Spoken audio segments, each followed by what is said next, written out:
All right, we got a couple here now. Give it a few more seconds here. Hit that like button for me, guys. I'd sincerely appreciate that. This is a major update. We are here with the homeowner, Mr. Pritchard. Say hello, Mr. Pritchard. Good evening, everyone. All right, and we've got a major update. As you can see before you here, there is an eviction scheduled for the very same address on August the 29th.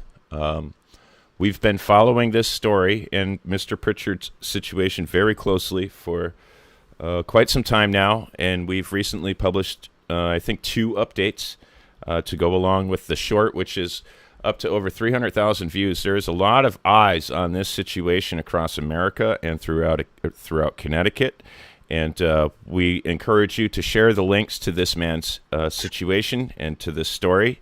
There is a long form version of this situation, which can also be found in the community section. I'm going to be making a post later after this live stream with all the information you guys will need to get your heads around this situation and prepare for Monday's live stream. We will be going live on Monday, August the 29th, to capture the events that are definitely going to unfold in probably a very egregious way, one way or another, for one party or another. And without further ado, I'm going to shut my mouth now, and Mr. Pritchard is going to take us all to school and give us all the insight and education we need on this situation. Go ahead, Mr. Pritchard. First, I want to just give a little background so some people understand what's going on. Real quick, on May 31st, there was an attempt to evict myself and my family from our house. That was shut down because of certain things weren't done properly with the eviction process, just even in terms of proper procedure, so forth and so on. And they had to skedaddle out of here. And that was that. And it was even noted in a police report, so forth and so on. On August 15th, I went in and helped represent somebody who can't speak English very well, broken English, in a foreclosure where they're basically being the house has been seized from them, and everything about it, all the documents are fraudulent. That's the Acampo family, Juan Acampo, and that was in Stamford Superior Court. That was August 15th. The judge that you'll learn about that case and hear the actual testimony when I get it. I want to give it to the Slayer here and let him play it for you, because it will blow your mind. It will horrify you when you hear it. Anyway, as of August 17th, 2 days later, all of a sudden, there were things filed in the housing court for my eviction again. This is retaliatory. I think that's plausible to suggest. If I could just stop you for a real brief moment, I instinctively, knee-jerk reflex would have me believe, or even plausibly suggest, that is a retaliatory action. It seems to be the most plausible suggestion to me. We can't discount it anyway, the possibility, Yeah. and I'll leave it at that. Yes. So the exact same forms with almost the exact same dates, signed by a clerk, an attorney clerk. He likes to say that he's an attorney too, Clerk O'Garo, who I've filed for his arrest without warrant, and I've also named him in the counterclaim, signed off on the documents to, quote, move forward. So he's not allowed to. He's lost all authority. And I believe that is based on Connecticut Practice Book Section 1-11, just so people know. Anyway, what you see here is on the front page of the notice. The next page you see, I'm going to light through these things so you guys can, I don't want to waste your time. The next page is just part of the notice also. You can see there's no date at the bottom. There's no date. The state marshal is a marshal named Bill Kemp. He's quite an aggressive guy. He's quite nasty. There's a video from somebody else as to how he spoke to them. He was very threatening with me on the 17th or the 18th. He threatened me, statements to the effect that they're going to run me right over, and some other things. Keep in mind, this Wow. peace officer, and by the way, just so everyone knows, state marshals are not employees of the state. They're private contractors. And they're supposed to be looking out for our constitutional rights and interests, believe it or not, which seems to be something that they completely ignore.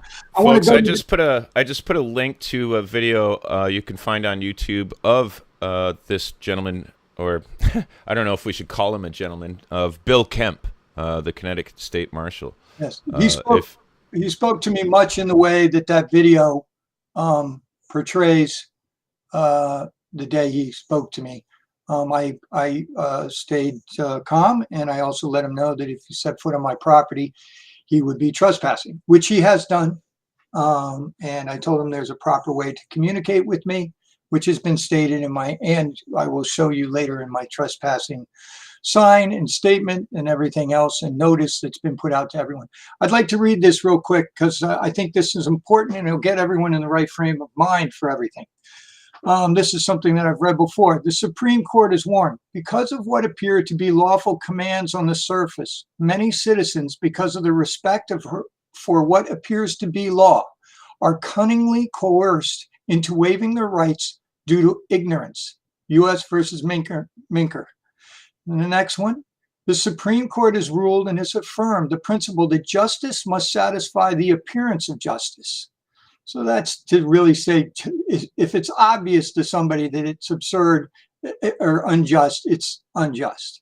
And then, of course, one that a lot of people have been hearing now because of all the election stuff and so forth and so on, the U.S. Supreme Court has set a loud and clear precedent ruling that fraud vitiates everything. That was handed down in the landmark case, United States versus Throckmorton. We could go to the next page, please. This is just to remind those people, this is my house in 1995, which I bought on Valentine's Day, February 14th, 1995. That's one of my trucks with my buddies and I who had a construction company.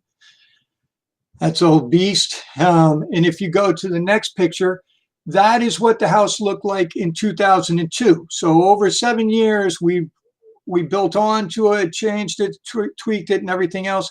And we've lived here 27 plus years. And if we can go to the next. Okay, I just want this, I'm trying to get across our powers and our rights and everything else.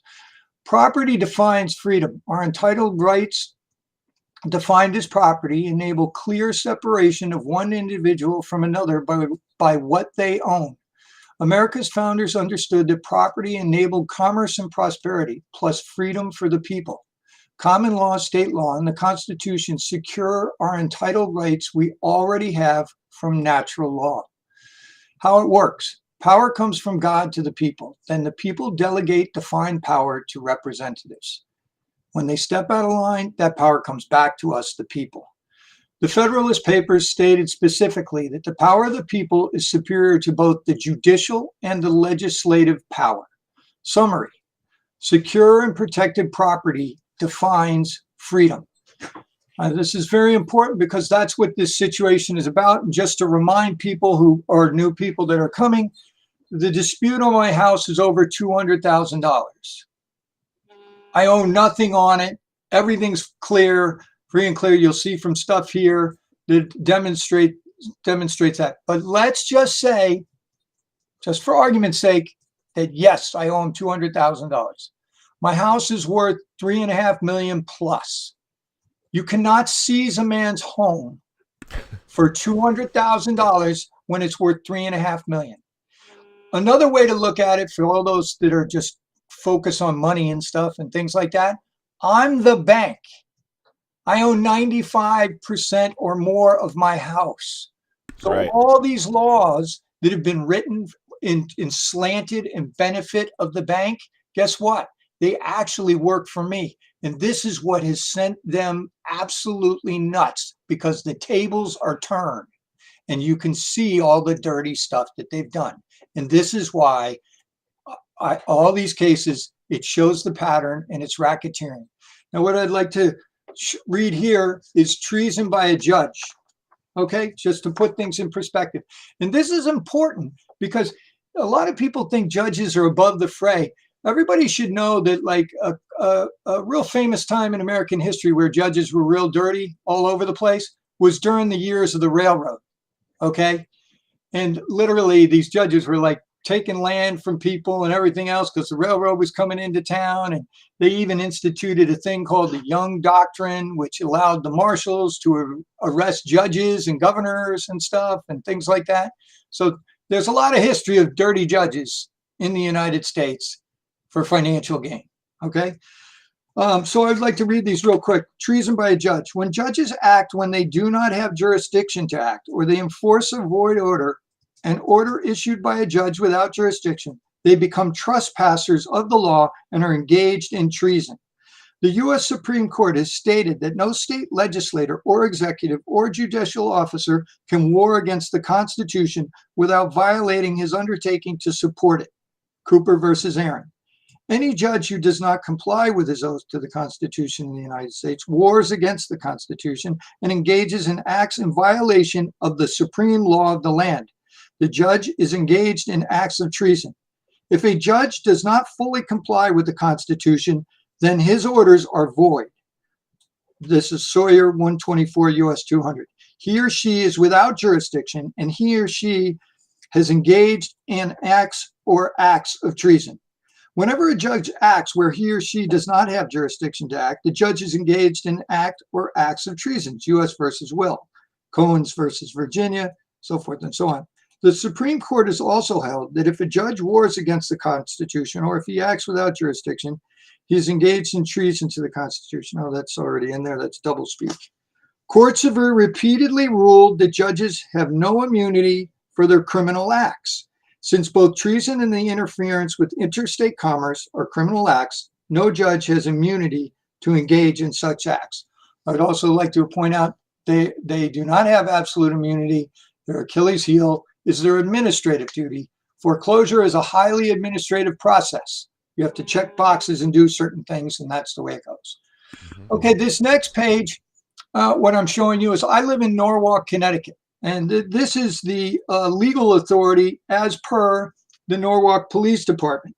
And if you go down to the bottom there, you'll see 1.12, the oath of office. And it says, prior assuming sworn status, all police personnel shall take and subsequently abide by an oath of office to enforce the law and uphold the Constitution of the United States, and faithfully and impartially discharge and perform all duties incumbent upon them as a police officer in the city of Norwalk. The oath of office for sworn members of its agency appears in Appendix A of this directive.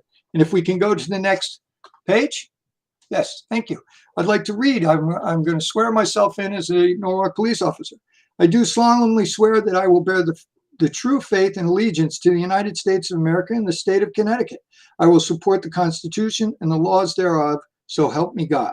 I do solemnly swear that I will faithfully and impartially discharge and perform all duties incumbent upon me as a police officer of the city of Norwalk. I hereby accept the office of police officer on the police force of the city of Norwalk and agree to obey and be bound by such rules and regulations as are and may from time to time laid down for the government of the police department of said city. If we can go to the next page. Thank you. I mean, I would have been a nice police officer. If we can go to this next page here, this is just to prove the problems within even the housing court documentation on my house, even to highlight even more that they have no claim. They can't even get, when they're stealing it, they can't even get things straight. On this page, you'll see the defendants. There's 4 defendants there. Okay, it says total number of defendants 4, and we have a Jane Doe and a John Doe. I have 5 in my family. There's 5 of us, and we're all adults, by the way. And some of those people are also tenants. Okay. And by law, all these parties have to be named by name. Okay. If people don't know that, that's Connecticut General Statute. I think it's 9-22. Okay. Now, if we go to this next page, this is a beauty. This just shows how bad these guys are. Okay. So first of all, they passed the title illegally. No money's changed hands. There's been no money that's shown up. So it's seizure. And they filed. Just stop there for a minute. Explain that process. So let's just say if all of this was legit or whatever, you're supposed to be receiving some money in all of this transaction. In this particular case, what they did is they the sale of the house, I believe, was foreclosure sale was 1.255 million. Just as an aside, the house right next door closed 5 days later. It's smaller on a smaller parcel, closed for 2.5 million. Okay. But wow. There's also tons of stuff that show the value of my home and everything. It's pretty obvious when you see it. It's the anchor house on this point on the water. Mm-hmm. Anyway, when you pass the title, everything's got to be cleaned up. If anyone who's bought a home knows, like, your phone bill's got to be paid, everything's got to check out, so forth and so on. I have UCC liens against this. There's other things that are against this property. There's all kinds of things that have to be cleaned up, and all those things. And as a matter of fact, I filed a motion for equity deficiency. In other words, I need a full explanation of all accounting and everything else. People that hadn't seen earlier podcasts, there is no legal affidavit of debt in my case because the notary is fraudulent. So I've never had there's no affidavit. There's no legal financials. That's insane. Nothing. So, but anyway, let's just look at this document here, which is hilarious. Okay, so they passed this title, and they even filed it at town hall. Nothing about it's legal. First of all, they have my wife's name wrong. They have Bridget H. Pritchard. That's not her name. It's Bridget R. Pritchard. That's significant. Why? Because the case in the housing court is up against Bridget R. Pritchard. Okay, mm-hmm. So there's no suit. There's no suit. Like, which is it? H or R? Who is that? It's completely different. That's Bridget Harry Pritchard. I don't know. It's the wrong name. Then on top of that, the most important thing on a title and deed is the property description. The property description for this property is 9 Sylvester Court, Norwalk, Connecticut. Not Connecticut with a zip code, Connecticut. That's the proper, going all the way back in time, description of this property. 9 Sylvester Court, Norwalk doesn't cut it. Just so you know, in the country, there's 8 different places that are 9 Sylvester Court. Okay? And there's other Norwalks too. And it's like, okay, none of this is legal. It's not okay. Bad deed. Go back and fix the deed, gets things straight, whatever. The truth is we got to go back into court because all the other stuff's got to be settled. Dirty Judge Spader just jammed this thing down. He did it with partners. If you go to the next page. Oh, okay. I don't have they people from Carmody Law are the ones that signed off on this. They're all partners that are all part of the racketeering scheme, and they all were the ones. And you do have documentation on that. Oh, yes, I do. Everything. All right. Okay, so this next page is just setting up to go through a list of things that we can go real quick through so everybody gets a sense of, like, I'm not playing games or anything here. If we go to the following page. Okay, right there. Okay, you can see the value of the house is $3,401,000 pre-foreclosure. That the banks put these up when you're in foreclosure and they put it up on their site. So they discount the house from the value, and then that's the number they put that estimated value. So they have it at 3.4 million. This is City Mortgage Inc. And if you go down a little on that page at the bottom, you'll see the date. The date on that was 9/26/2019. The real estate market, and especially waterfront properties in Norwalk, Connecticut, has gone up considerably since 9/26/19 to now. But we don't, just pointing out the value. Now, if we go to this next page, this is my details on my my mortgage to show you that it's paid in full. You see Andrew and Bridget. Go down a little more, a little more. Now you see those yellow lines? Can somebody read that to me? Tim, can you read what that says there? Sir, that says principal balance 0.0, escrow balance 0.0. Okay. I just want to make sure that I wasn't seeing things. Can we keep going? Can we go further? Okay. So now if we keep going here, I mentioned this before. Go down a little bit more. This is one page. There are two fake, okay, altered notes filed, one in the Superior Court, one in the Appellate Court. Anyway, both of them are stamped without recourse to City Mortgage Inc. If you know anything legally about endorsements, that effectively means that anybody in the world can sue Andy and Bridget except for City Mortgage Inc. And the plaintiff in this case is City Mortgage Inc. Okay. It just gets better and better. I cannot believe this, man. Yes. So if we can go to the next one. Okay. This here is a diagram that I put together just to show how my note has been sold over 4 times. Okay. And it's probably been sold a lot more than that. And that actually, so everyone knows, that the value from those sales actually is your value and sits in your trust. The bank's stealing all that money, okay? Because they're supposed to be the trustee and fiduciary for you. You're the one that created the note, okay? And you created this piece of paper, and they are supposed to be the safekeeping people and to tell you anything and everything about it and full accounting. They're required to give you full accounting as per the Office of the Comptroller of the Currency, the banking regulators. I have yet to have my full accounting from City Mortgage Inc. I'd love to, because I'm sure there's millions in there.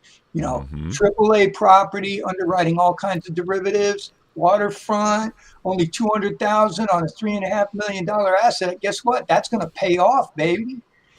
Anyway, what's really interesting about this is 2 of these assignments that are in there that are fraudulent.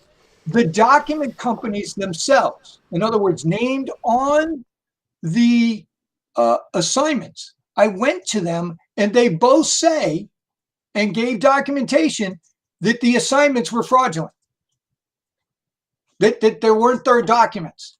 Well, that's outstanding. Yeah. And I'm like, okay, another home run. All right, we're out of court and I'm going to get some bank. Nope.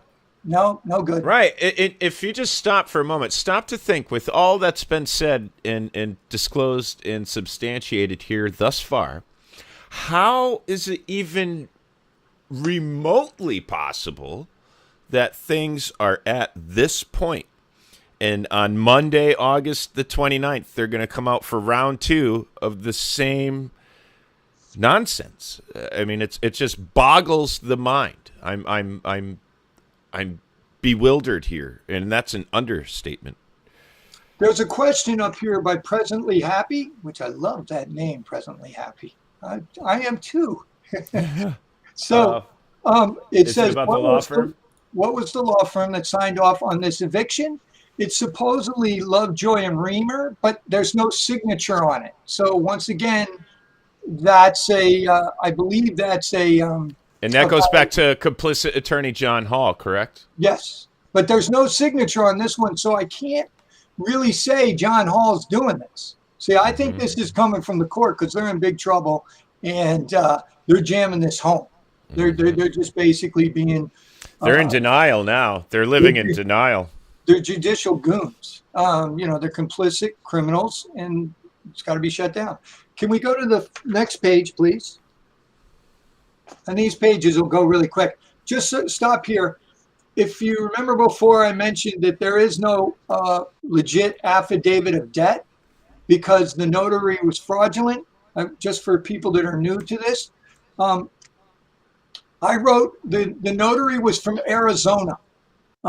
Quite obviously, everybody's seen in the news, there's many fraudulent notaries and so forth and so on.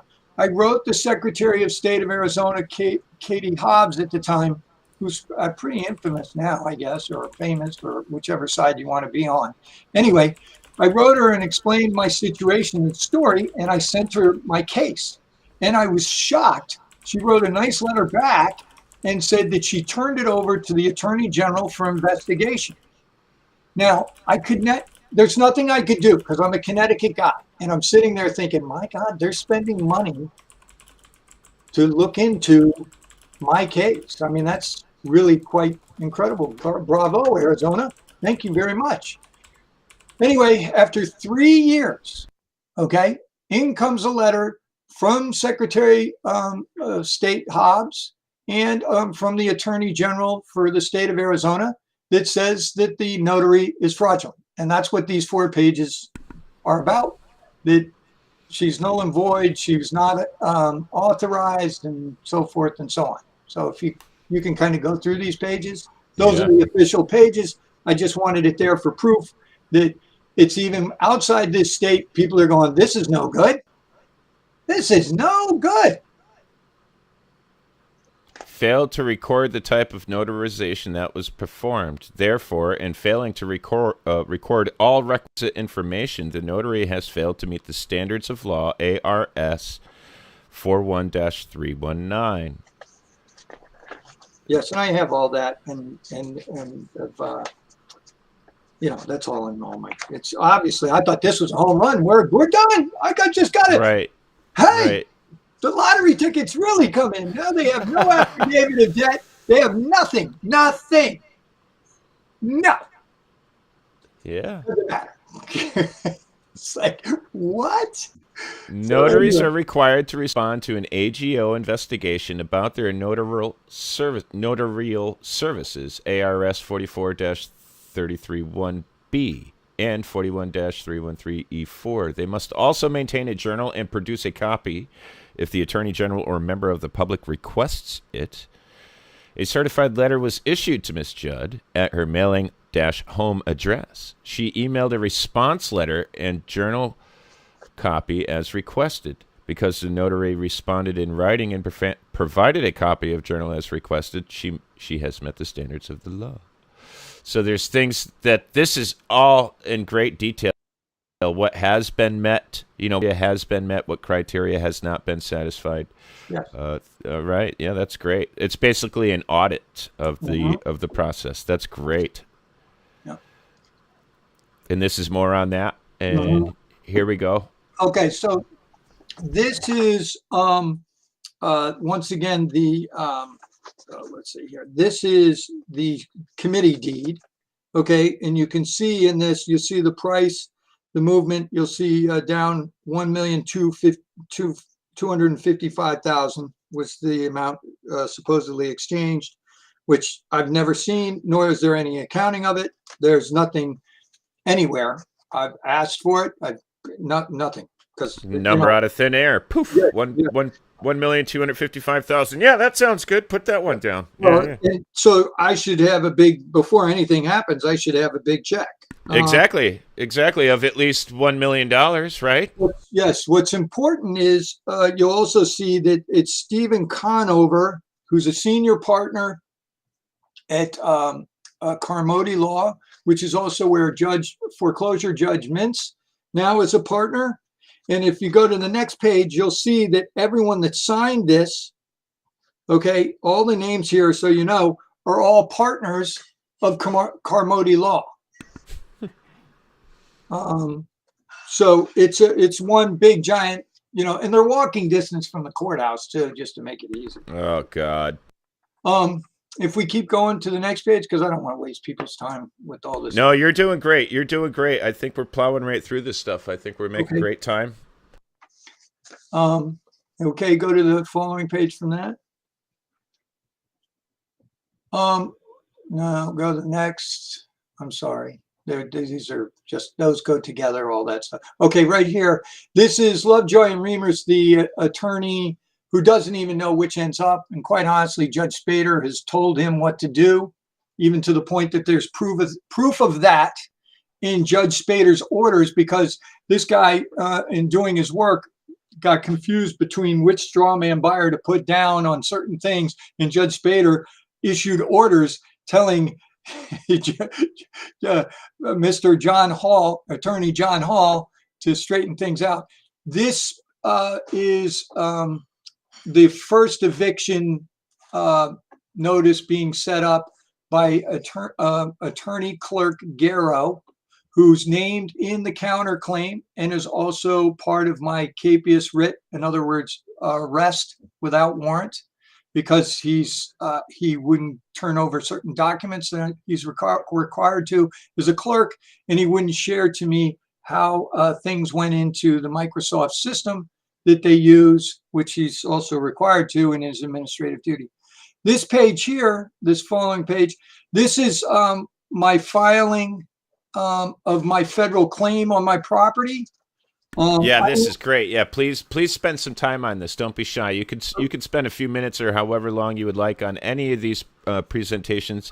Okay. You have a lot of interested audience members. There's a lot of good participation tonight. So before we wrap this up, when we're free and clear and have covered things as thoroughly as you would like, we'll go ahead and take some questions from the audience and stuff, and we'll hit them up as well. So as I got into this further and further and started learning about the law, because it really started, to be frank, Judge Tierney, the first day I went into court, he asked me to sign some documentation, and I said to him at the time, I said, well, I don't know if I'm giving up any of my rights when I do that. And I said, I don't want to check those boxes. And he said, check the box. He ordered me to check the box. And I go, I do not have to check the box, Your Honor. And then as that further went on, I can't remember all the back and forth. He kept me there the entire day to the very end. Even when I stood up and explained that I had to pick my wife up from work, he said, I don't care, Mr. Pritchard. And he kept me there the entire day. And I'm like, well, we're going to do that. I'm never checking this box. And at the end of the day, his last statement to me, and I never got a transcript of it, was that I am stupid. And he said it 2 times as I was walking out of the court. And I went and checked, and I'm like, on what it was, I can't remember. I'm like, oh, this is well within my rights, and I am giving up rights that I don't want to give up. So anyway, because of that, I started looking into deeper things as to protecting my assets. And I basically learned about federal claims, land patents, allodial titles, and things of that sort. So I formally filed a federal claim because I have the complete history and chain all the way back to the purchase of my land from the Indians, which is all clean titles going back. So in filing my federal claim, I basically sit on sovereign land, if you will. And basically, to let you know, if you really study grantor deeds and allodial titles and land patents, they can't do a thing. You are sovereign. You are a king. And just to sort of put this in perspective, I don't think it was until around the Civil War. Around the Civil War, they started to get away from grantor deeds and went into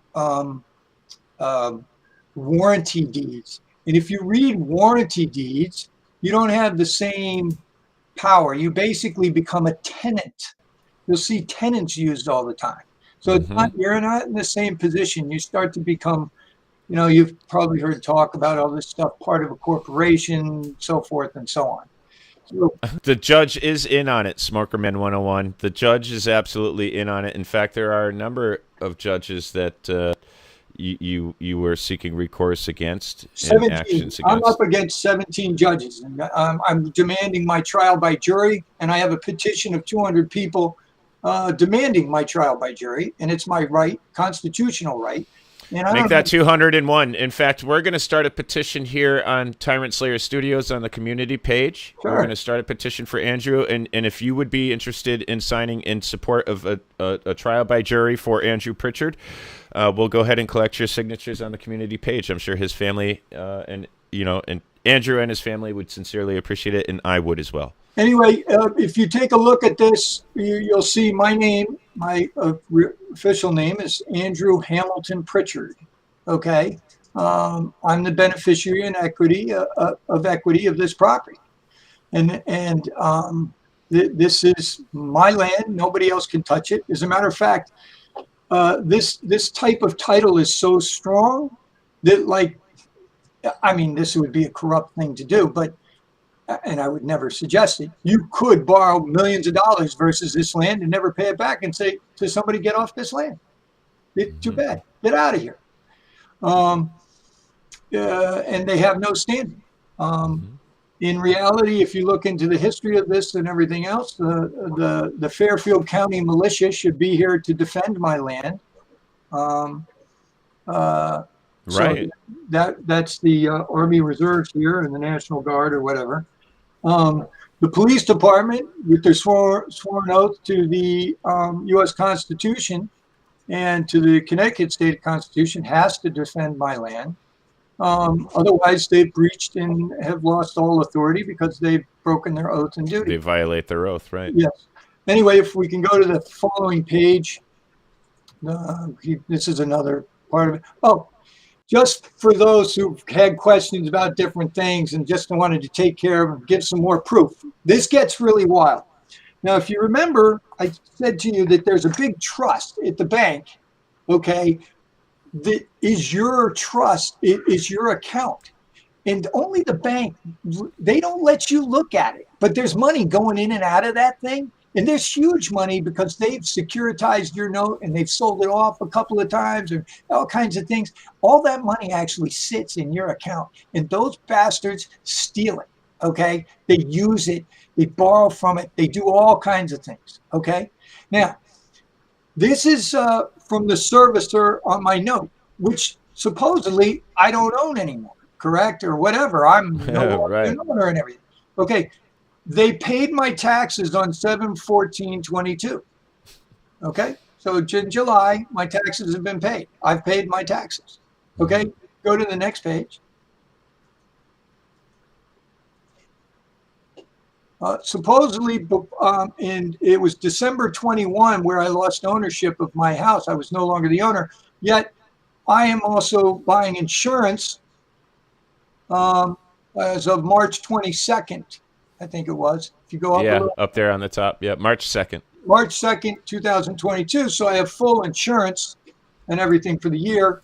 And by the way, this is not cheap, guys. This is like $14,000 because I'm waterfront property and everything else, right? It's big storm, superstorm Sandy. Now, here's my escrow account as to all my history of payments. Okay, if you keep going down, go down. You'll see taxes paid and the dates paid, and keep going because I want to show you something that's going to blow your mind. Okay, keep going. Now this is account projections. Stop there, and you'll see July 22, a payment of $15,870.55. That's the payment that they made. I'm waiting to get the documentation. It takes a long time for them to give me the documentation now, because it's got to go through this long legal shuffle and everything else because of all the stuff going on. But if you go down a little further, this gets really interesting. Okay, keep going. Okay, now go a little more. Keep going. Yeah, keep going. You see the word surplus there? Whoa. See that word surplus? And you see Andrew and Bridget Pritchard, 9 Sylvester Court, Norwalk, Connecticut. Surplus amount, $9,519.72. I have surplus of money in an account that's in default and underwater.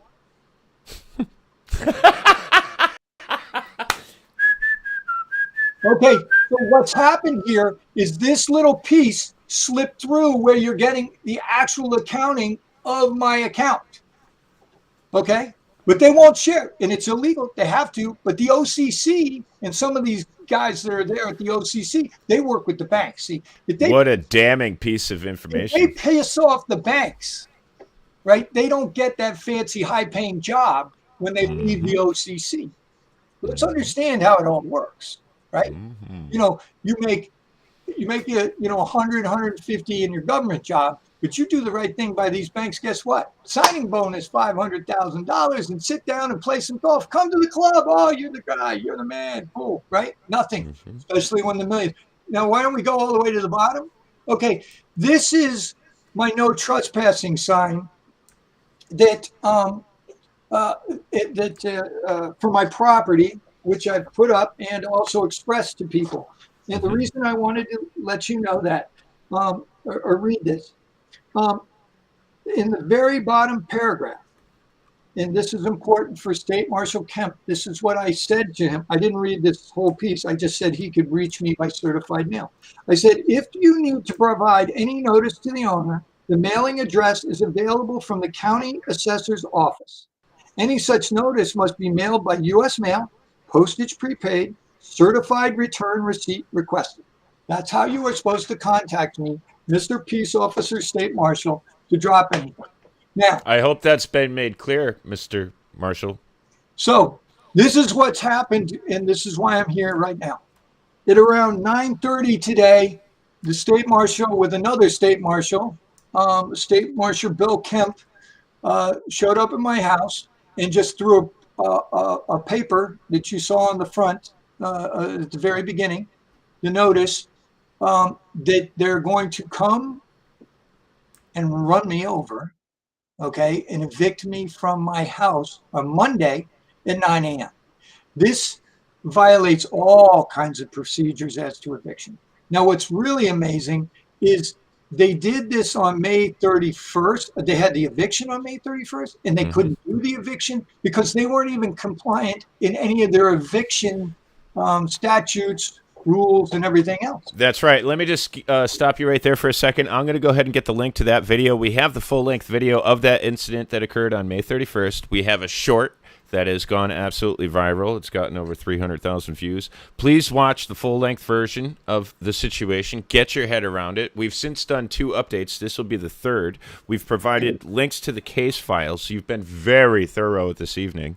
I think we've got a lot out there for you guys to really understand, especially the legal minds in this community. I mean, there are some very intelligent people in this community, and I'm pleased to see a lot of intelligent people in the comment section this evening. We're going to get to you guys soon. Don't worry. I see the questions. We're going to get to them, but we're going to let Andrew take all the time he needs to properly articulate what's happening, why, how things are have gotten to where they are, and what he anticipates on Monday. You know, this is a very serious situation. It's very burdensome. It's very taxing on the mind, body, and spirit. And we're going to give Andrew all the time he needs and anything we can to help him during this difficult time. Thank you. Thank you so much. I mean, really, thank you. What I'm really here to tell everyone, okay, yes, I personally need your help. I need as many people as possible to be here Monday before 9 a.m. to stand with me against this seizure. This is a seizure. Nothing about it is legal. Now, so you understand, in this case, because of all these things and more, there's more, I am arresting without warrant, because I can't get a warrant. I am arresting 17 judges because the entire racketeering scheme has revealed itself through my case and all kinds of other cases that have come to me, which I must have somewhere in the neighborhood of around 25 to 30 affidavits of different cases. And some, there are more that are coming. These guys and the attorneys involved, McCullough, Raymer, Lieber, Pierce, Liebert, whatever, they're like the largest foreclosure mill. And to really understand the history of what they do, if you really get into the technical stuff of it, they have controlled every part, even the documentation process through a thing called Promise Solutions. There's all kinds of dirty things interstate. It's very sophisticated in what they've done. Now, they bought and paid for all these politicians. In the state of Connecticut, we have a committee known as the bench, meaning the judicial bench, and the bar committee. So guess what this committee does? They make up all the laws and rules, and they get together to decide things. So think about this. The judges get together with the foreclosure mills, okay? One of the guys that's the top guys in terms of foreclosure, okay, works for McCullough Raymer. His name's Jeffrey Mill. He's written the book on foreclosure law, if you will, and how to interpret things. And it's like he's completely slanted and twisted, and he comes in as the expert. He has broken, there's constitutionally none of this is legit. I don't want to get into deep technicals, but basically the minute your note is securitized, you have no obligation. The contract's broken. Okay, it's done. The minute they securitize it, the contract's over. We can get into that argument and debate. I don't need to in my case because every which way it's been proven. My note's been paid in full several times by even the sales of the transactions. The thing is what I'm trying to get to is my case, and because of standing up to these people and not backing down, they are really hot because I go all the way to the retired Supreme Court Justice Rogers, who helped set up this smelly thing. Now, my most recent contact and judge, so you know, is a gentleman named Judge Spader. Now, Judge Spader, just so you know, was also, I think, I forget what it's called, but he was basically the chairman or head committee guy for all the police departments in Connecticut. Dual office, to say the least. And he also, this is one of my favorites because I've seen the documentation. He also was part of a foreclosure mill, and he had I don't know, somewhere like 1,000 cases or something with this foreclosure mill. The minute he became a judge, he ruled on all his foreclosure cases. And guess who won those? You're like, nobody can do this. A little bit only more. In Connecticut, ladies and gentlemen. Only in Connecticut. By the way, Connecticut, there was a study done by Princeton University on evictions. This is both rental and foreclosures, covering the whole country. Out of the top 5 cities, 4 of them were in Connecticut. 4. Oh, right. We covered that, right? 4 out of the 5. Okay. By the way, no pro se litigant has won a foreclosure case. I believe, I have not seen one. There's won a foreclosure case in Connecticut. No bias or discrimination there. And also, during 2008 and 2009, every expert speaking before the Senate said that there is so much fraud and so much damage and stuff here that it will be years and years and years and years before this is cleaned up. One of the worst participants was City Mortgage Inc. They were so bad that they kept doing it to the point where they were shut down. They don't do the same mortgage business they once did. They were just cease and desist by the Federal Reserve. Okay? And my documents, as a matter of fact, fall right in that period and everything else. Yet, nothing. So here's where we are. The way the judicial system is set up in Connecticut is it's a criminal enterprise where if you go to the Judicial Review Committee, you're taken before other judges. Those judges are buddies with the other judges, and they basically just look the other way. If you go to the bar with a complaint against an attorney who's got litigation privilege, and especially this state, he can lie freely. He can lie freely and nothing happens to him. I have several motions for contempt that are just blatant lies, a blatant lie before the appellate court, just straight up lie. I have the documentation, can prove it, and it's amazing. And it's on a motion to compel by another judge. And the guy didn't turn over material till a year later. And guess what? The material he turned over proved my case again. It's unreal. Anyway, the only check on all this stuff is we the people. And where everybody's saying, get an attorney, you have to understand these attorneys play in that game. They will Mm-hmm. never go after a judge or they're Mm-hmm. ruined. They're the last people you want to disclose this to. Never. They're going to go and actually try to. They could hurt your case. Going to these sources could actually hurt you in the long run. Yes, Long run. I've witnessed firsthand, especially these pro bono attorneys. Oh my gosh. I've watched them settle people down the river, and the worst part is watching the person thank them. And it's like, no, they don't have title, and that's invalid. It's fraud. And I even run outside and tell these people, I'm like, do you understand that they're stealing your home? It's your home. And they're just like, oh, no. Are you an attorney? And I go, no, but if you can give me some time, I'd love to explain it to you. Anyway, I need your help for anybody who could possibly be here. I would really, really appreciate it. If you can't, please send this information around. I am standing my ground here because of my boys and my family.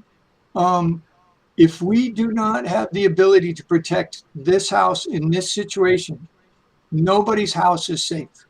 No one's. And your property is your freedom. It's what enables you to be completely independent. And I want to stay within the law. And I believe that God is with me on this. And I really appreciate your time in hearing me out. So this Monday, come down and meet me and so watch the show if you want. And I'm hoping that the Norwalk Police Department does the right thing. Again.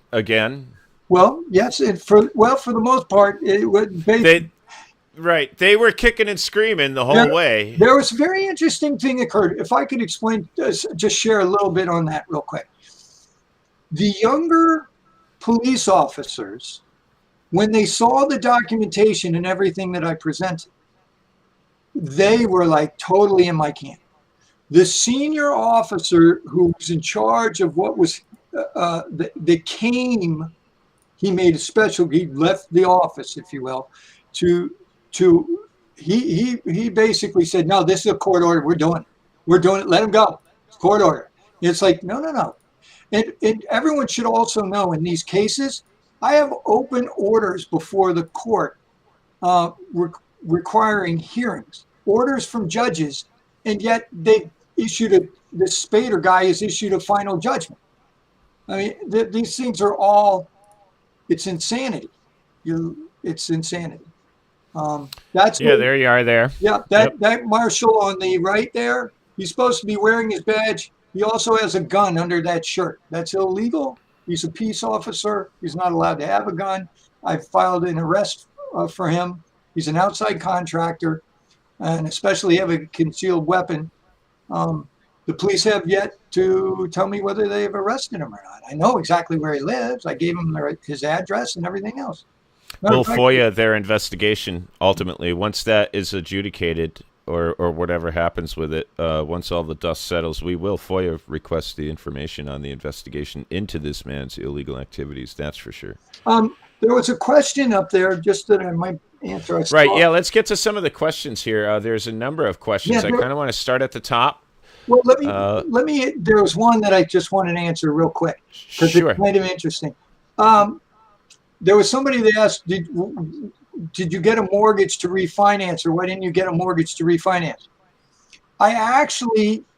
What started all this stuff was I actually was writing out a loan against the house to help fund a business and was going to pay off the mortgage.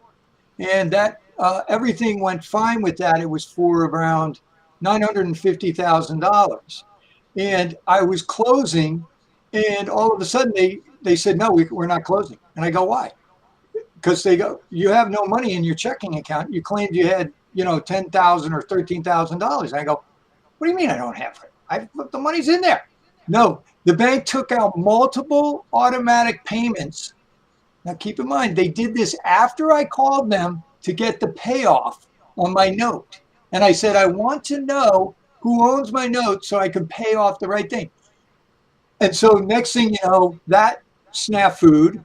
And then I went back to the bank and I said, you guys just ruined a loan that I had to pay, some money into and everything that to get all the approvals and all that stuff. And I said, you got to get this all straight. We're coming into the holidays. Then during the holidays, because it was Thanksgiving into Christmas, they did it again. And then in January, when I went to get it all straightened out and everything else, they up and did it again. So where they were supposed to take out $30,000, they took out $60,000. You folks listening to this? And this is insanity. And basically, so I was current on April 18th. I'm current. On May 4th, they served me with foreclosure papers. They start the foreclosure process. I'm like, what? What is going on? So then I finally say, that's it. Yeah, I want to know who owns and everything else. And that's when I started my journey. So I just wanted to share that. Yeah, that's it. So here we have my two beagles. Why is he being evicted? Some people are just joining. They're just, sure. Getting on board. Yeah, it's a fraudulent foreclosure is the reason for the eviction. Smoker Man 101. Sad that the judge is going against the Constitution in Connecticut, the Constitution state. State. Yeah, that's my favorite. They branded this place the Constitution State, and it really should be called Corrupticut. And I didn't come up with that name. The Hartford Courant did, I think. Lady Zaga. That's what happened in 2008 with the robot signatures, robo-signing. Yeah, the robo-signers is still there. Nothing changed. What? Just so you know, actually, to give you a little insight as to really what happened with the settlement, I'm not exact on these numbers, but I'll play it out for you. I think the settlement on the mortgage crisis was $28 billion. I believe in the neighborhood of 18 billion of that was restructured foreclosures. Well, what you need to know is all those notes that were in default, they had to write them off anyway because they were securitized. So if you haven't paid in 3 months, it has to be written off as per Internal Revenue Code 860. Otherwise, the whole REIT goes under. So they write it off against the gains. They extinguish what's known as extinguish the note. The note is null, poof, it's no more. That's why the minute your stuff's securitized, they can never bring a foreclosure action. In reality, they can never bring a foreclosure action against you. So understand that and this is the game that these politicians and the bankers and everybody play. Of the $28 billion, 17 to 18 billion dollars of that was stuff they were going to do anyway, and there was no cash involved. All right. So now we're really down to let's say $10 billion. And then of that, there was $3 billion that gets taken away. I think the actual cash outlay by the banks was maybe $7 billion across all 50 states. And it didn't all go to the states. It went to and guess what? Here's the part that everybody misses about all this stuff. Do you know who got nothing? The homeowners. The homeowners didn't get anything. The people screwed. The guys on the investors on one side and the banks on the other. And the guys who really is the American public, they got nothing. There's no stories in Connecticut about anyone getting a mortgage paid off because it was there's none of that. They took all the money and put it into the bureaucracy and paid them off. It's unfunded pension liabilities for the police union or the state's double dipping. It makes your head go boom. Spader was asked for receipts of another sale, and they say, quote, "It was private and would not provide." That's Presently Happy, who seems to be in your corner very much. Yes, Presently Happy. I just tweeted this session. Great session. God bless and pray you win, because Connecticut is being robbed by the black-robed. Yes. But here, let me also say something to this, just so it goes beyond this. The judicial in the state of Connecticut is seriously corrupt. Stamford, Connecticut is where a big chunk of these heavy hitters live, in that there's big money, Fairfield County. Okay. Now, these same judges also really, I mean, family court, probate. I mean, it's sick. But the best way to take these guys down is through the Administrative Procedures Act, if you will. Get them on this technical stuff. Once you start taking them down on that, everything else will tumble, because it's going to reveal it all. And this is they are weaponizing the judicial against me on Monday. If you want some entertainment, there's a 1-minute video on YouTube of Connecticut State Marshal Bill Kemp chewing a guy out and illegally filing stuff, saying he's transfer papers to the court or whatever that he did. We could put that video up if you want to spend some time on Bill Kemp. We could put that video up and contrast that situation to that of yours. Sure. Can you throw it up right now? It takes 1 minute. Yeah, sure. Yeah, I'll go ahead and get that up. So just so you know, on the 17th or 18th, I get a phone call from Marshal Kemp, and I go, "I've heard of you, sir." And I talk, "I'm sorry, prep school boy, I do that. That's how I speak to people." And I said, "You have quite a reputation." And then he goes, "What? You find some of the police reports or something?" And I go, "Well, yeah, I've seen that." And he did. Well, I don't want it eBay. Oh, hold on. It could be something on my end. Yeah. Oh, it's because I opened up this and I'm sharing my system audio, so hang on. Play that. All right. You might want to kill your speakers while we do this. Or wait, I'll just mute you, so just hang on.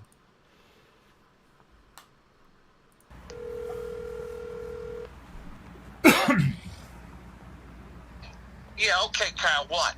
Bill, when I talked to you this morning, I said I don't know if I want to serve her with my paperwork or if I want to pick her. Guess what? You did this behind my back. You could have gave them to me. Now you're screwing me. All right? How am I screwing you? I don't understand. Get paperwork done. Next thing I know, she's calling me up. You're serving her with papers? You could have called me, dude. Don't make me look like an asshole. I called you this morning, and I called you this morning, and I told you I got my papers. I called you this morning, and I told you that I got. What? I don't care no more. All right? My paperwork goes into the fucking courthouse. You can throw that shit away. I don't give a fuck. You're gonna fucking lie and say that you served me. You're gonna lie and say you served me. I don't fucking care. All right? I don't care. That's our state marshal, folks. You all the fucking time. I talk to you. I'm calling the fucking state marshals. Wow. Wow. So let me turn this down. Oh, sorry. Hold on. Oh, wow. Cool. So I'm going to send an aircraft carrier and take out Bill Kemp. Then I'm going to put his head in this little gizmo here. Oh, There here we I go. am. That's better. So Mr. Kemp. That is State Marshal, Connecticut State Marshal Bill Kemp, William Kemp. Independent contractor, not a state employee, Kemp. But paid nonetheless by our money, right? Well, yeah. Well, they take it out of the fees from taking a chunk out of you or me or whatever, right? He basically, with that kind of tone and manner, spoke to me on the 17th and 18th and let me know that he was coming hard and heavy, and that's where I said, "Well, if you step on my property, you're trespassing." And then today, he and the other one. I can't wait to meet him, ladies and gentlemen. And I wanted to get his license plate number. I went outside, and he wanted to back over me when I was trying to read his license plate number, and that was. Do you have this on film? No, I don't. It just happened, and I don't record these phone calls. I'm not that guy, and I'm not. There's no need to get cute with anything, because quite honestly, there's no gray. There's no gray. Right. This This is very clear. This is- clearly in your favor. no, but And these people are in it denial. just shows all. You can't imagine. We have thousands of examples. Somebody was talking about robo-signers. There's a thing called the Emergency Mortgage Assistance Program. 90 days prior to foreclosure, you have to be sent a letter. It's a federal program that came out of the Saving Families Home Act of 2009, called Emergency Mortgage Assistance Program. That letter has to be received, and it has to have proof of receipt before you can start a foreclosure action. Almost everything in the state of Connecticut, that letter was not sent. Okay, so what the foreclosure mills have done and everything else is they've created fraudulent documents as to that. And as a matter of fact, if you go into the database, there's just thousands upon thousands. There's fraudulent signatures here and there, left and right, and the judges don't even care. So to put it in simple terms, basically any judge who's doing foreclosure, prior to the foreclosure complaint, or at least the same day, you should see what's known as an affidavit of EMAP, which stands for Emergency Mortgage Assistance Program. Any foreclosure that has an affidavit of EMAP after that date of the complaint should be an instant red flag to the judge to say, wait a minute, let me check this EMAP out carefully.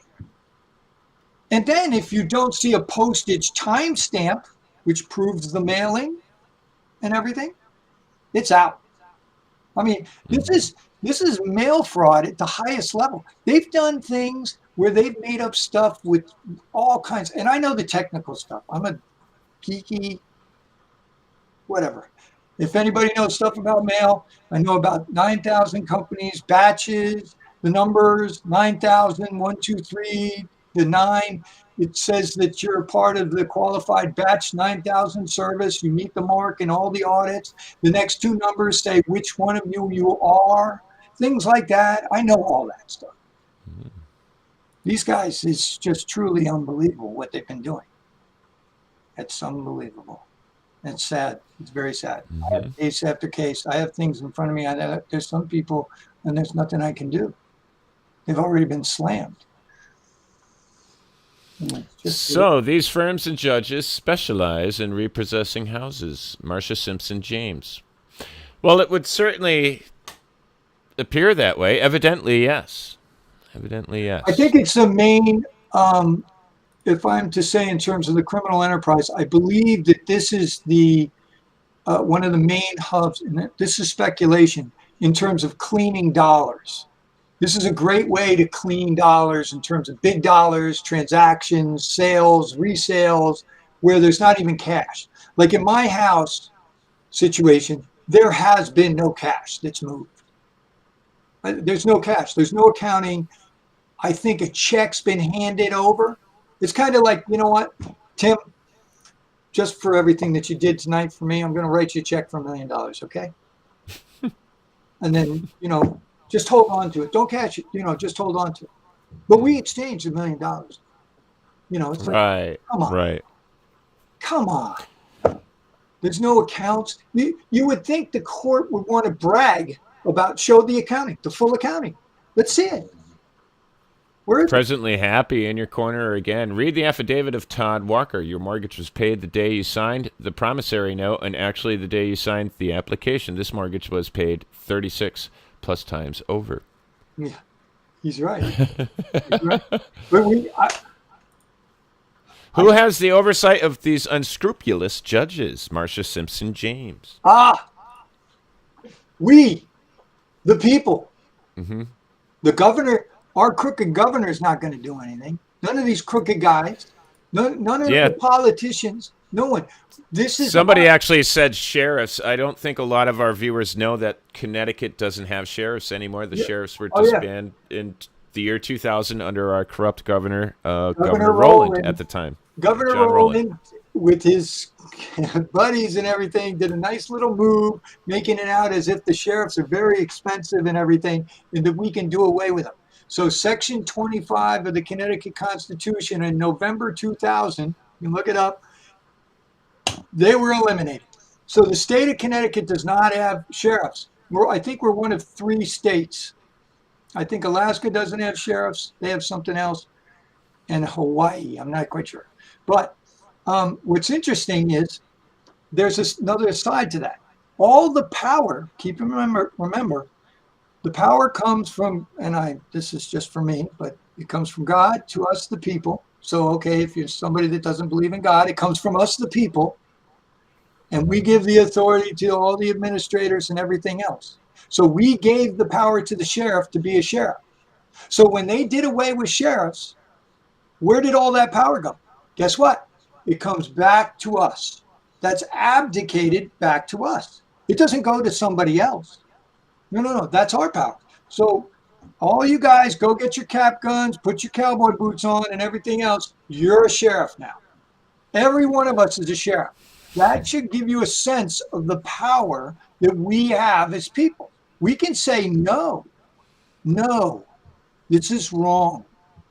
Sam Magliari, Kemp was charged with illegal restraint. He's talking about the state marshal, well, the private contractor masquerading as a state marshal, trying to run people over, threatening them, stomping all over their rights, their due process.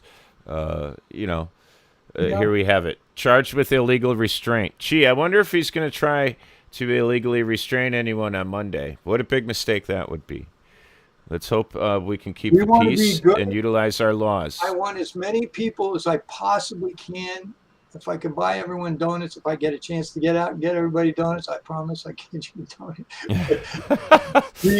I don't think I'll have time for any of that. I don't think you're going to have to offer anyone donuts. I think anyone with a heart and 2 brain cells to rub together in the local area that could be supportive, I think is going to come out and support you. I know I'm going to be there. I know there's going to be a great many people there, even more than last time, than the first incident when this happened. Yes. I'm very interested in what Norwalk police have to say about this and what their response is going to be. And what I'm hoping to see, and I think everyone could agree, is Norwalk just nip it in the bud before it even gets to the point where it got last time and turning into a 45 or 2-hour long fiasco, right, clogging up the roadway and everything.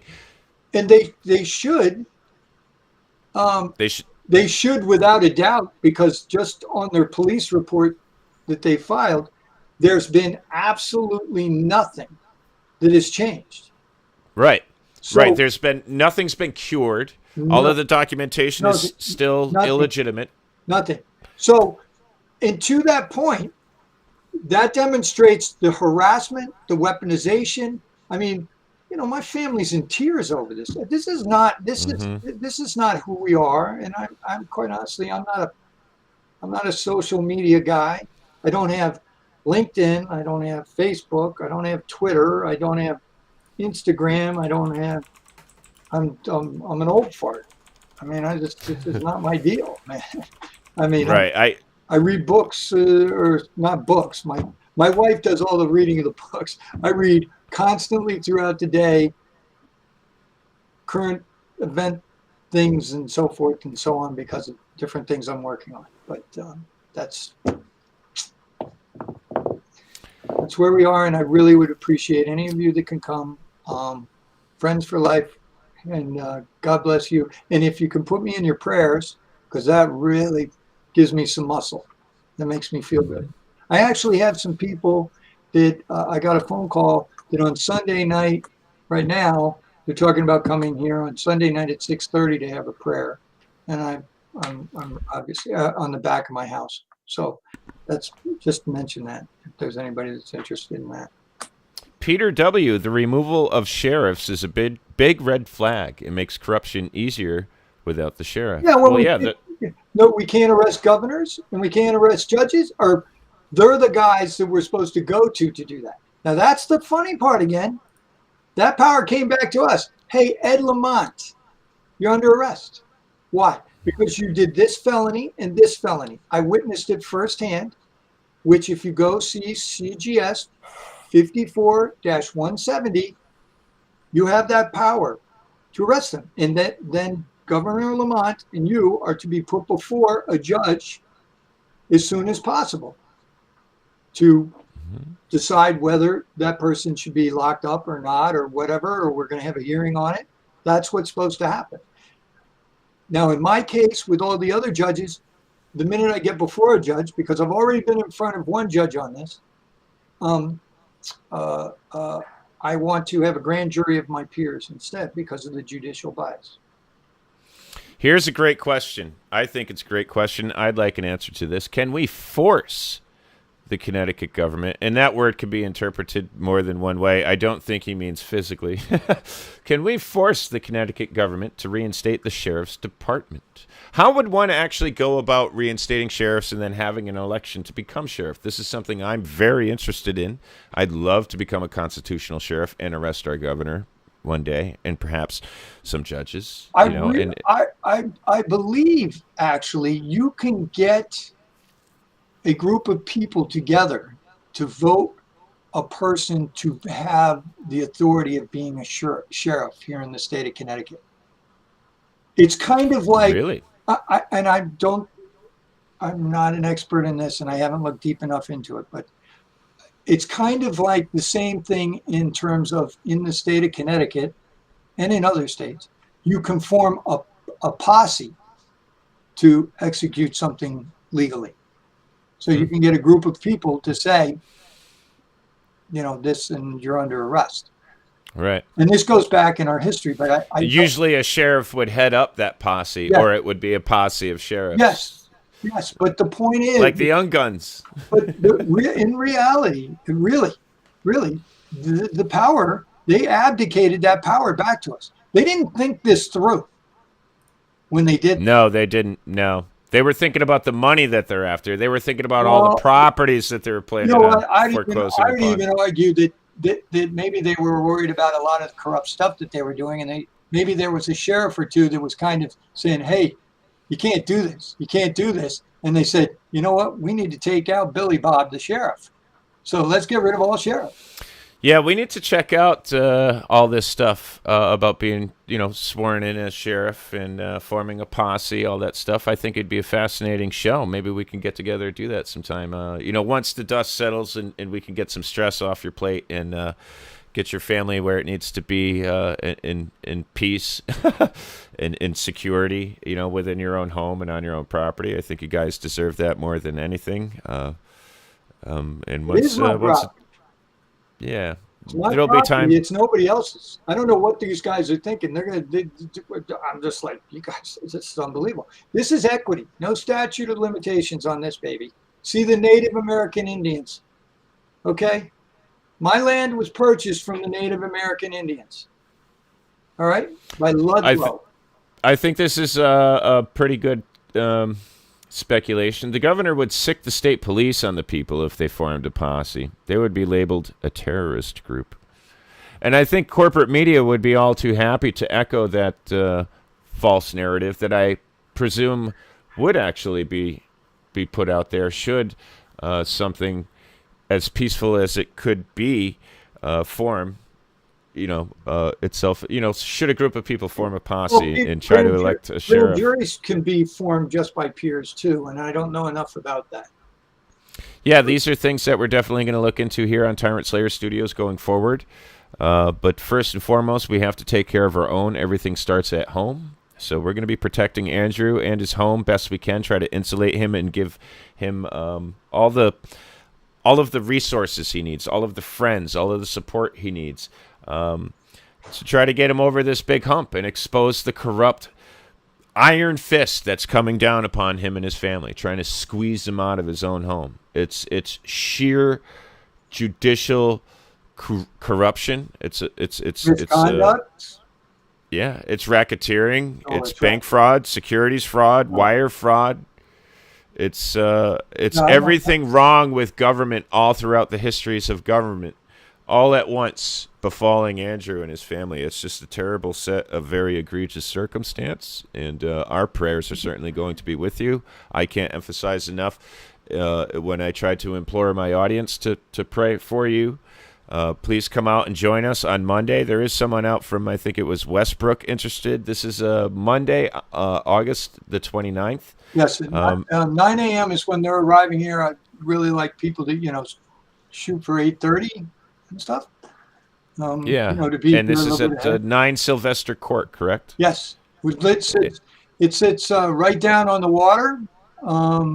So it's a really nice, pretty setting. I know if you're taking time off, it's quite extraordinary. Oh, look, there's a shot that was taken right in our capital city of Hartford. That's Mullen Labe. She'll be here. She says she's going to try to make it Monday. Presently Happy said he'll try to bring donuts. Yeah. If he turns up, yeah, he'll try to bring some donuts. Bill O'Wrights, thanks for coming out. That's a nice familiar face. Let's see, we've got Bill O'Wrights here. Oh, I might make this stuff, this social stuff. How did you purchase tribal lands from a binding government contract? Oh, I didn't purchase them. Ludlow, I forget, way back in, I don't know. Oh my gosh, it's embarrassing. I drive by the statue every day. It's like, well, you've got a lot on your plate. 1700 or 16 something. He purchased the land from the Native American Indians down here, which is part of the point that I'm on. And then from there, it was passed through to different, actually some war heroes in the Revolutionary War. And from there, it's Connecticut, Constitution State. Mm-hmm. But what's interesting about that is it is land that there's no claim the Native Americans can make against it. Where there is other land within Connecticut that I think is in some dispute. Interesting. Peter W. says, bring bear spray. Well, we're going to... I mean, maybe that's a possibility. We can't discount the idea that somebody might actually do that. But, the modus operandi, the objective is to keep the peace, to encourage our local law enforcement to protect this man's rights and his property, and swiftly escort these tyrants the hell off of his block and as far away from his house as possible. We want to nip this right in the bud. We don't want a violent confrontation. We don't want some unhinged, crazy, tyrannical, dictatorial megalomaniac playing state marshal coming back and through the driveway and running a group of people over. No, we certainly don't want that. They want they've tried earlier in this case to make me out as a loose cannon of sorts. Loose cannon, that kind of fell on him. He might have guns in there. Maybe we should come armed and flashbang him out and gas him out. Yeah. I had a judge write some stuff and how they had to get a marshal, and he wrote this ridiculous order, and I wrote back with an affidavit and stuff that I'm a lover, not a fighter, and it really made fun of the whole order all the way through. And a copy of the old Woodstock album, picture of some flowered children. I said, I'm more interested in a hug than a punch, okay? There you go. So, yeah, we've got bright minds. We've got some great people that are going to help support you and be around you best we can. I think we're going to leave it at that this evening. I think you've done a fine job presenting to the people this situation. We can skim through these comment sections one quick more time. Oh my gosh. Yes, we will be live. This is so important. I need to do a big shout out here at the end, so you guys don't think I remember you. Americans Against Foreclosure, AAF. You guys, thank you. Thank you for everything. And I look forward to further communication with Americans Against Foreclosure. There are some incredibly bright minds in this group, and many of them ex-bankers who were doing everything to try to keep people in their homes at the big banks and literally got run out of town. Right? Wow, sounds like we could get behind them for sure. They are the real deal, and they know all the dirty secrets and all the stuff. It's anyway, Americans Against Foreclosure. Anyway, that's it. I had to do that. Sam Agliari, a shout out to Sam Agliari. He's a whistleblower here in the Yep. state of Connecticut, a former city engineer being targeted for blowing the whistle on corrupt city officials and various entities throughout the state. Our prayers are with Andy and his family. God bless you with this, with his powers and miracles we still have yet to see. Yes. That's right. Sam, I hope to see you Monday. I will be there. Yes. Somebody asked if we will be live streaming this event. I will be live streaming this event. I will also be static recording this event.